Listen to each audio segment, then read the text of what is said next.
1954년에 태어나 2002년에 작고하신 김준호 씨는 한국의 1호 구필화가로 한국 구필화가의 대부격인 분입니다. 1974년 인하대학교 건축과에 진학하여 공부하던 그는 군 복무 중에 물건을 정리하다가 관물대에서 떨어져서 목을 크게 다쳤습니다. 한창 젊음을 만끽해야 할 20대 초반의 나이에 그는 전신마비 장애를 갖게 되었습니다.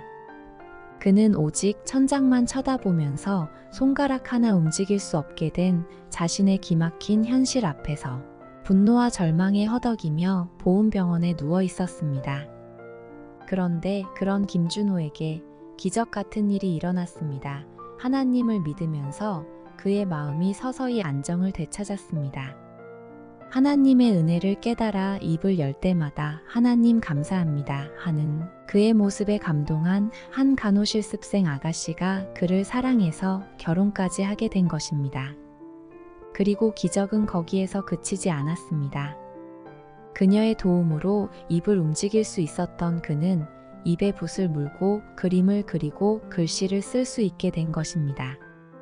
입에 붓을 물고 그림을 그리자니 입술이 부르트고 잇몸에서 피가 나서 몇 번이나 포기하려 했지만 그의 아내의 격려와 설득은 그에게 용기를 주었습니다. 어느 날 그는 성경을 읽고 싶은 마음이 들었습니다. 그래서 나무젓가락을 물고 성경책을 넘기며 성경을 읽었습니다. 입술이 터져 피가 나기도 했지만 그는 포기하지 않고 끈질기게 성경 전부를 읽었고 그러는 중에 하나님의 사람들은 어떤 상황 속에서도 감사할 수 있다는 것을 깨닫게 되었습니다. 차츰차츰 그의 그림은 예술의 경지로 들어섰고 마침내 전시회를 열 수 있을 정도까지 발전하게 되었습니다. 그의 첫 전시회는 1981년 세종문화회관에서 열렸습니다. 김준호 구필 작품전이 열린 그 자리에는 당시 국무총리를 비롯한 많은 유명 인사가 그의 구필 그림을 보기 위해 몰려들었고 그도 일약 유명 인사가 되었습니다. 그의 그림은 입으로 그린 그림이라고는 전혀 느낄 수 없는 휘황한 광채를 지닌 그림들이었고 모든 사람들에게 충격적인 감동을 안겨주었습니다. 전시회를 마치고 그는 이 모든 일을 이루게 해주신 하나님께 영광을 돌렸습니다. 김준호는 자신과 같이 고통받는 장애우들이 수없이 많다는 현실을 인식했습니다. 그래서 1991년에 정식으로 구족회 화협회를 설립하여 한국 구족미술의 새로운 장을 열었습니다.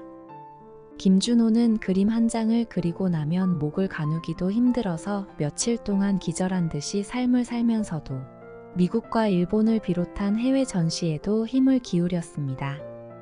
동양화와 서양화를 넘나드는 그의 그림은 해외에서도 큰 호평을 받았고 좋은 가격에 팔려나갔으며 세계적인 화가가 되었습니다. 전신장애라는 한계 앞에서도 늘 밝게 웃었던 김준호는 입만 열면 하나님께 영광을 돌리며 감사하다는 말을 잊지 않았습니다. 평소에 그가 늘 감사하다고 했던 것이 4가지가 있습니다.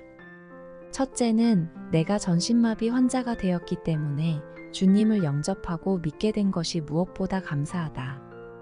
둘째는 군대에서 다쳤기 때문에 치료비를 해결할 수 있게 된 것을 하나님께 감사한다.